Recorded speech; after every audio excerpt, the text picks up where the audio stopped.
Plus 15% depuis le début de l'année pour l'action Unibail Rodamco Westfield, plus 21% pour Clépierre. Certaines foncières cotées en bourse semblent retrouver donc l'attrait et la faveur des investisseurs. Bonjour Laurence. Bonjour David. Laurence Lafont, rédacteur en chef de Lettres d'investissement, propos utiles. Depuis le 1er janvier d'ailleurs, les foncières cotées en bourse retrouvent le sourire. On est à plus 8%, c'est pas mal déjà. Oui, c'est pas mal du tout. Bon, c'est mieux que le CAC. C'est mieux que le CAC et c'est lié. Alors, il faut se remettre un peu en arrière. C'est que post-Covid, vous vous souvenez, les taux avaient flambé avec l'inflation. Ça a détruit le secteur de l'immobilier. On sait tous au niveau du résidentiel, mais aussi au niveau des bureaux, des commerces, etc. Ça a tout remis en question. C'est un secteur très endetté, donc c'est sensible à la variation des taux. Et donc là, actuellement, la BCE baisse les taux, donc on est dans le mouvement inverse. Il y a un soulagement sur ce risque. Vous êtes en train de me dire qu'on avait touché le fond de la piscine et donc c'est en train de remonter. C'est ça. Alors, ça ne se précipite pas encore vraiment, même si vous avez évoqué de belles variations. Par rapport au point bas, ça a baissé de combien? Parce que là, on parle d'une hausse de 8% depuis le début de l'année. Si vous prenez Unibail, au pire de la crise, elle était quand même à 35 €. Donc aujourd'hui, on est à 80 et quelques. Ça a pas mal rebondi. Mais c'est le cas le plus, on va dire, symptomatique de la crise qu'il y a eu, parce qu'elle était vraiment en difficulté à ce moment-là, au niveau du financement. Mais aujourd'hui, c'est ça. Vous aviez un problème de dette, de mur de la dette, et vous avez des sociétés foncières qui ont réussi à se refinancer finalement, à se restructurer, et grâce à la baisse des taux, avoir un coût de la dette qui recule. Donc, une foncière, pardon, beaucoup d'éléments. Ceux qui nous écoutent, une foncière c'est quoi? On va commencer par ça, pardon. Une société qui détient des actifs immobiliers, que ce soit résidentiel, bureau, commerce. Voilà, magasin. Exactement. Même maintenant, centre de données, puisqu'on va en parler peut-être après, je ne sais pas. Mais si, bien sûr. Donc c'est un mouvement qui n'est pas français d'ailleurs, qui est européen. Il y a les foncières cotées en bourse en Europe en général, et en France en particulier, reprennent du poil de la bête. C'est ça. Globalement, il y a un retour des investisseurs. À partir du moment où les créanciers ne s'inquiètent plus ou moins, les investisseurs qui avaient quand même massacré ces titres ont tendance à y revenir parce que vous avez une forte décote. Vous avez aujourd'hui une décote qui dépasse 25% par rapport à l'actif de la société, le plus souvent en moyenne. Donc vous avez par exemple détenu 1 milliard d'actifs, voilà, elle est cotée 750 millions. Super. Voilà, c'est pas génial. Ça vaut le coup d'être coté. donc cette décote, je pense qu'elle va avoir vocation à quand même se réduire. C'est vrai, aujourd'hui on a 25%, c'est ça la décote? On a plus de 25%. Plus de 25%. Pour certaines, c'est même encore pire que ça. Parce que, comme on l'a dit, les taux baissent et parce que aujourd'hui, elles offrent à nouveau des rendements. Alors, vous parliez d'Unibail tout à l'heure pendant la crise.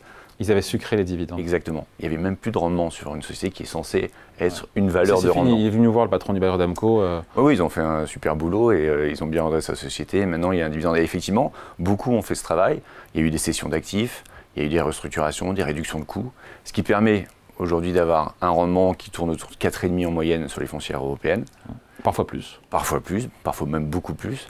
Et un rendement mais avant, vous aviez par exemple, je dirais 5, 5,5, avec un énorme risque sur la capacité de le verser, ce dividende. Aujourd'hui, vous avez 4,5 et tout le monde est rassuré sur le fait qu'elles sont capables de verser le dividende et même de l'augmenter. Et c'est ça qui va peut-être permettre aussi la réduction de la décote. Pour vous, cette décote devrait logiquement se réduire? Oui, parce que tous les craintes qui avaient été évoquées sur plus personne n'ira dans un centre commercial, les sociétés vont quitter les bureaux. Sur les bureaux, effectivement, il se passe des choses si on prend Paris, sur les bureaux les plus mal localisés, hors de Paris, grande banlieue, etc. Mais quand vous êtes sur des actifs de qualité, prime, et c'est le cas de ces grandes foncières, il n'y a pas de danger. Aujourd'hui, les locataires sont là, c'est bien rempli, et ils ont démontré leur capacité à relever les loyers. Donc si les loyers augmentent, il n'y a pas de raison que le rendement dans les prochaines années n'augmente pas, et donc vous avez forcément réduction. Alors, vous parliez, Laurence, de la baisse des taux de la BCE. On a compris qu'a priori, pour l'instant, elle se mettait en mode pause. Oui, mais bon, elle a quand même divisé par deux. C'est vrai. Le directeur était de 4% il y a un an, on est à 2 aujourd'hui. On était à même plus de 4, je crois. De mémoire, on était même à 4,5, il me semble. On va vérifier. Ouais, ça serait bien. Et on a donc fait une division par 2 des taux. C'est énorme l'impact. Oui, mais il n'y a plus de grain mot, c'est ça que je veux dire. Il n'y a plus de baisse de taux à attendre, en tout cas, a priori, jusqu'à la fin de l'année. Sur l'effet marché, on va dire, mais sur l'activité des entreprises et sur leur financement et sur leur coût de la dette, l'impact va venir parce que petit à petit, on se refinancer. Il y a la baisse des taux, il y a eu aussi la baisse des spreads, des écarts de taux. C'est-à-dire que par rapport au sans risque, une entreprise paye un peu plus cher. Très cher quand il y a des craintes sur le financement. l'écart est plus grand. Et là, les spreads se sont réduits, donc il y a un effet qui va se répercuter sur les mois et les années à venir.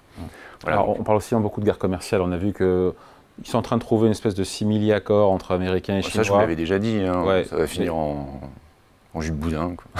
Comme ça a commencé. Et non, mais voilà, il faut voir que l'immobilier n'est pas concerné par cette guerre commerciale. Ça, c'est sûr. Si vous voulez être exposé à un secteur qui n'est pas concerné par ces crises, c'est celui-ci. Peu ou pas, parce que certaines ont des actifs aux États-Unis, mais il n'y a pas d'exportation. Enfin, voilà, elles ne sont pas concernées par les droits de douane directement. Bah, c'est quand même rassurant. Et même au-delà de ça, dans cette logique aujourd'hui où on a des craintes sur la baisse du dollar, sur les actifs américains, et on voit un nouvel intérêt pour le vieux continent, ces vieilles entreprises, ces vieux secteurs, mais qui sont aujourd'hui peu ou mal valorisés. Il y a un retour vers l'Europe et à se dire finalement il y a des actifs de qualité en Europe. Les foncières sont pas mal logées parce que c'est tangible et que c'est pas du tout exposé à ces variations de change, ou très peu. Vous vouliez parler data center, c'est quoi le rapport? Le rapport, c'est que vous savez qu'on est en pleine tendance sur l'IA, en plein essor sur l'IA. La France paradis des data centers. La France, oui. Et pour ça, vous avez besoin de centres de données, de plus en plus de centres de données. Il faut bien les mettre quelque part, ces centres de données. Et le foncier n'est pas illimité. Et le foncier, c'est aussi un métier de savoir acheter du foncier, le gérer. Et aujourd'hui, les sociétés foncières, les sociétés immobilières sont capables de vendre leur savoir-faire aux groupes technologiques. Et vous avez de premiers accords qui sont signés. Donc je pense que c'est intéressant. Ça ne va pas bouleverser ça, mais c'est un relais de croissance intéressant pour eux. Ils amènent le foncier, ils amènent la connaissance du sujet, la localisation, etc. Et ils vont participer en fait indirectement à cet essor de l'IA, en profiter. Donc c'est une thématique à jouer, l'immobilier coté, les foncières cotées en bourse pour vous?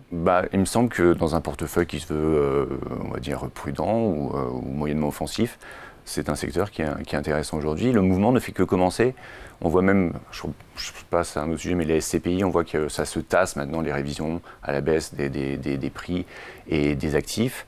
Voilà, tout est lié. Sur l'immobilier, on a peut-être touché un point bas. Et sur les foncières, l'effet de reprise peut être plus important parce qu'on est sur du côté et que c'est immédiat et vous avez un effet en traitement plus...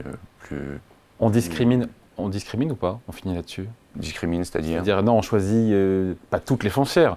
On a des super foncières en France. Rodamco, ICAD. Nous, on aime bien Unibail. Après, vous avez des ETF sur les foncières. Ah, ok. Et alors, petite astuce, un ETF foncière qui peut être éligible au PEA. Oh, alors que les foncières ne le sont pas. Oui. Là, vous pouvez mettre du foncier dans un PEA. Ça, c'est du conseil. Ça. Et ça, c'est un vrai conseil. Et c'est un bel ETF pour effectivement diversifier son PEA. Conseil signé Laurence Lafont pour Propos Utiles. Merci Laurence. Merci David.